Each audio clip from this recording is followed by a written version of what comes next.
గురుగారు, మాసాలలోకెల్లా ఆ మహావిష్ణువుకు ఎంతో ప్రీతిపాత్రమైన మాసం మార్గశీర్ష మాసం. ఇందులోనే ఈ ధనుర్మాసం రావడం, ఆ గోదాదేవిని భక్తితో భక్తులు పూజించుకోవడం, ఒక భగవంతుణ్ణి ఆరాధించడానికి ఆ భక్తురాలిగా భూదేవియే మనకు గోదాదేవిగా అవతరించిందని కూడా శాస్త్రాలు చెబుతూ ఉన్నాయి. ఆ మహావిష్ణువుని, ఆ పాండురంగాన్ని ఈ ధనుర్మాసంలో ఎలా పూజించాలి? మా తీర్థయాత్రల ఛానల్ ప్రేక్షకులకు వివరించండి. శ్రీరంగమంగళమణిం కరుణానివాసం శ్రీహస్తిశైల శిఖరోజ్వల పారిజాతం శ్రీవేంకటాచల శిఖరాలయ కాలమేఘం శ్రీశం నమామి శిరసా యదుశైలదీపం రంగపూర విహార శ్రీరంగపూర విహార జయ కోదండ రామావతార రఘువీర శ్రీరంగపూర విహార.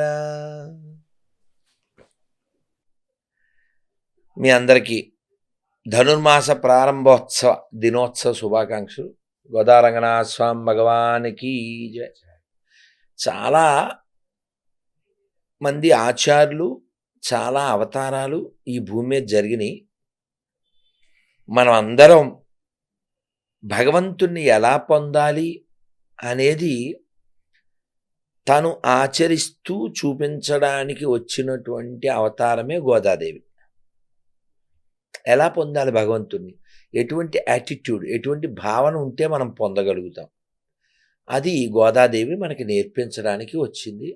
ఈ ధనుర్మాసము, మాసానాం మార్గశీర్షోహం అని చెప్పబడినటువంటి ఈ మాసంలో ఈ రోజు నుంచి ధనుర్మాసం, ఈ నెలంతా కూడా పాసురాలు, రోజుకొక్క రోజు. పాసురం అంటే ద్రావిడ భాషలో పాట, కీర్తన, భగవంతుని కీర్తించడం. 30 పాసురాలు, 30 రోజులు. భోగి పండుగ, భోగం. ఏమిటి భోగం? రంగనాథుడిలో ఈ గోదాదేవి వెళ్ళి కలవడం, రంగనాథుడిని కళ్యాణం చేసుకోవడం. ఆ భోగం పొందిన రోజు కాబట్టి భోగి. భోగీంద్రశాయినం అని అద్భుతమైనటువంటి కీర్తన మన ఎంఎస్ సుబ్బలక్ష్మి గారు కూడా ఆలపించారు. కాబట్టి మనం ఈ ధనుర్మాసంలో ఉదయమే లేవడం, చన్నీటి స్నానం చేయడం, ఆలయానికి వెళ్ళడం, పాసురాలు పఠించడం, నియమాలు పాటించడం, తద్వారా మన శరీరాన్ని కష్టపెట్టి, మనసుని కష్టపెట్టి భగవంతుడికి ఇష్టమైన పని సిస్టమేటిక్గా చేయడమే ఈ ధనుర్మాసం యొక్క విశేషం. ఈ ధనుర్మాసంలో కోడారై అని ఒక ఉత్సవం వస్తుంది. చివర ఇంకొక 3 రోజుల్లో 4 రోజుల్లో ధనుర్మాసం అయిపోతుంది అనగా. ఏమిటి ఆ ఉత్సవం? కుడారై ఉత్సవం. గోదాదేవి నాకు రంగనాథుడితో పెళ్ళైతే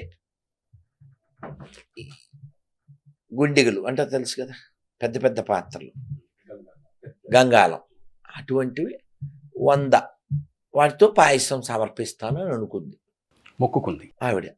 కానీ పెళ్ళి అయిపోయి వెళ్ళిపోయింది కదా, మొక్కు తీరలే కదా సార్. గోదాదేవికి వివాహమైంది. ఎవరితో? రంగనాథుడితో. వెళ్ళిపోయిందిగా, వైకుంఠానికి వెళ్ళిపోయింది కదండి. మరి మొక్కు ఎవరు తీర్చాలి? ఆవిడ వెళ్ళిపోయిన 4000 సంవత్సరాల తర్వాత రామానుజుల వారు వచ్చారు. రామానుజులు ముందు పుట్టారా, గోదాదేవి ముందు పుట్టిందా? గోదాదేవి.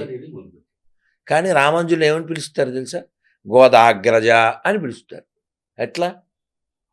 ఒక అన్నయ్య మాదిరి ఆయన గోదాదేవిని భావించి మా అమ్మ అలా కోరుకుంది అని ఆయన కాలం నుంచి ఇలాగా ఆ కూడారై ఉత్సవం చేస్తారు. పాయసం చేసి అద్భుతంగా, అంటే చేతిలో పోస్తే కారేదాకా అదంతా అమృతం. అది మేము చాలా దివ్య దేశాల్లో మా భాగ్యవశాన స్వీకరించాం. చెప్తున్నాను ఈ లీల. గోదాదేవి అంటే మనందరికీ నేర్పిస్తుంది ఎలా మనం భక్తి చేయాలి, ఎలా పొందాలి. చాలా అద్భుతంగా ఉంటుంది. పొద్దున్నే లేవడం, ఆవిడని నిద్ర లేపడానికి కొందరు వెళ్ళడం, చాలా ఆ లీలను మనం పెద్దవాళ్ళ నుంచి వినాలి. అటువంటి వాళ్ళు చాలామంది ఉన్నారు. కందాడే రామానుజాచార్యులు వారు, సాతులూరు గోపాలకృష్ణమాచార్యులు వారు, మన చిన్నజీయ స్వామి వారు, శ్రీభాష్యం అప్పలాచార్యులు వారు. అవన్నీ మనం విని ఆచరించి తరించాలి. ఆ అమృతం ఆనందం మీకు తెలుసు కదా. నెల రోజులు ఇప్పుడు తిరుమలలో సుప్రభాతం ఉండదు. ఈ పాశురాలనే పఠిస్తూ ఉంటారు, గోదాదేవి పాశురాలను. అది ఇంకోటి, ఆవిడ యొక్క మెడలో వేసుకున్న మాలనే శ్రీరంగం నుంచి వస్తుంది, వెంకటేశ్వర స్వామికి వేస్తారు ప్రతిరోజు శ్రీరంగం నుంచి వచ్చిన. అలా ఎందుకు అంటే ఆవిడ ఆముక్తమాల్యద అనే పుస్తకం తెలుసుగా. అంటే ఆవిడ వేసుకున్న మాలనే ఆముక్తమాల్యద. ఆ మాలని రంగనాథ స్వామికి వేసేవారు. ఇప్పటికీ అంతే. ఇప్పటికి అన్ని వైష్ణవాలయాల్లో ఇదే తంతు. అది ఆవిడ భక్తి. అది ముందు స్వామివారు వేసుకోవాలి, తర్వాత మనం వేసుకోవాలి. కానీ అక్కడ అమ్మవారు వేసుకున్నాక స్వామివారు ఆయన ఇష్టపడ్డారు. ఆవిడ భక్తి అటువంటిది. అందుకని మనం ధనవంతులమో శక్తివంతులమో లేకపోతే వీరులమో సూర్యులమో అయితే జీవితంలో సాధించినట్టు కాదు, భక్తులమైతే సాధించినట్టు. జీవితానికి పరమార్థం భక్తి, ముక్తి కూడా కాదు. మీకు ఈజీగా క్యాచ్ చేయడం కోసం చెప్తున్నా. రామదాస్ సినిమా చూశారు, శ్రీరామదాస్.